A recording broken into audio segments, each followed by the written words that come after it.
Pick up.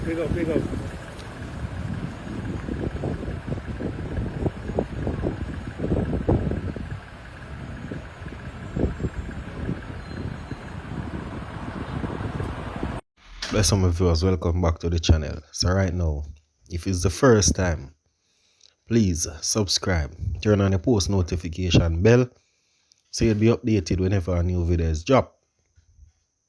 If you are already subscribed to the channel and following, please like, share, leave a comment down below. Curfew extended in Norwood. Mount Salem now under curfew. The police have extended the curfew in Norwood, St. James by 48 hours and added Mount Salem to the list, hoping to counterize any violent outbreak in both zones of special operations ZOZO. Both communities will go under curfew from 8 p.m. today until 8 p.m. on Wednesday. Deputy Superintendent of Police Ainsley McCarthy has confirmed to the news that Mount Salem was also placed under curfew after a second shooting was reported in the area in the past week.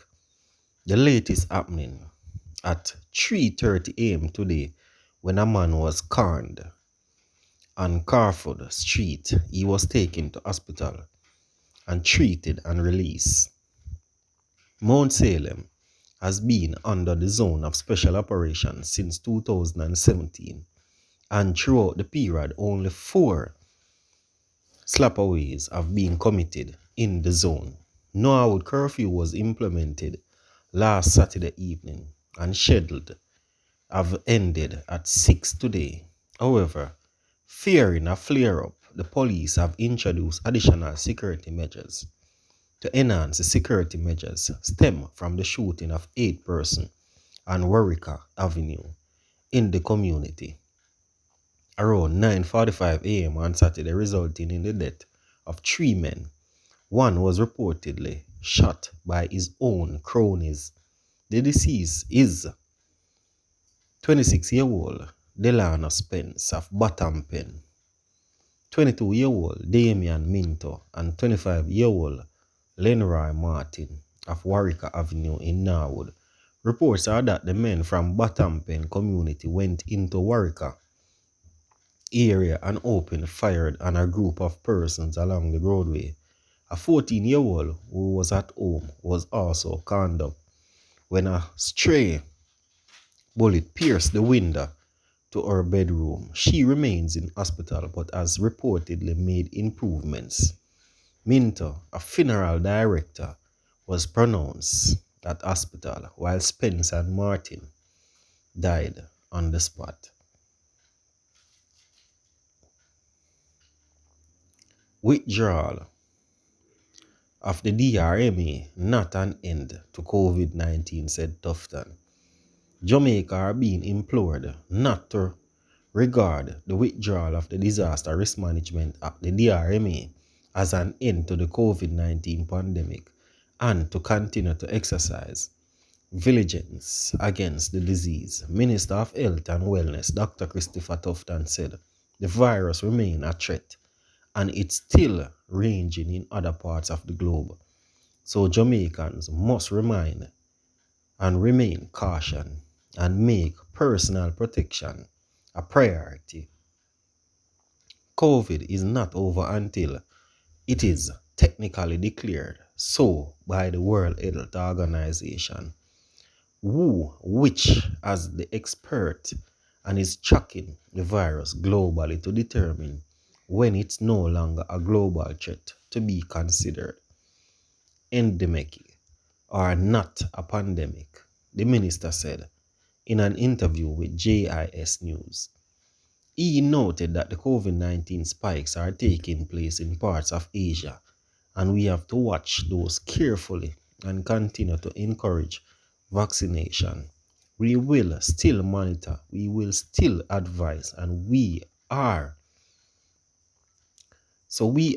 to intervene. We will, he noted.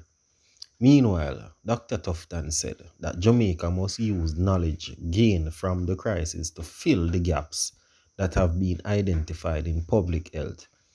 He indicated that he will be using his upcoming sectorial presentation to outline the countries, the course being chartered as there is an opportunity to make public health a more hostility part of our life.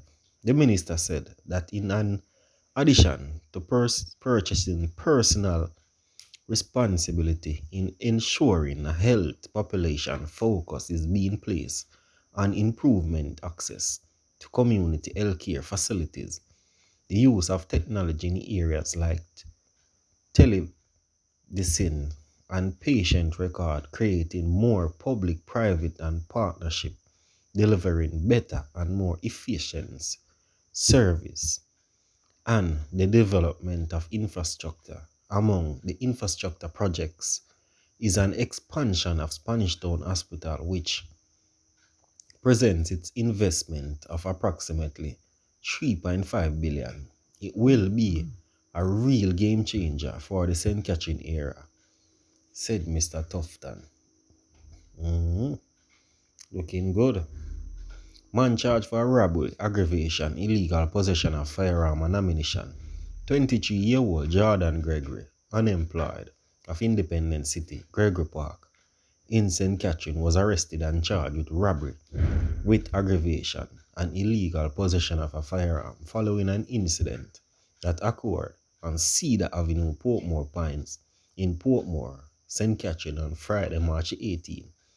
Reports from the police are that about 11:45 p.m., Gregory, who was the driver of a Nissan Tina motorcar, along with two other men armed with firearms, accosted a man and robbed him of an iPhone cell phone, valued at 180,000 plus 10,000 cash, and a key for a Mark X motorcar.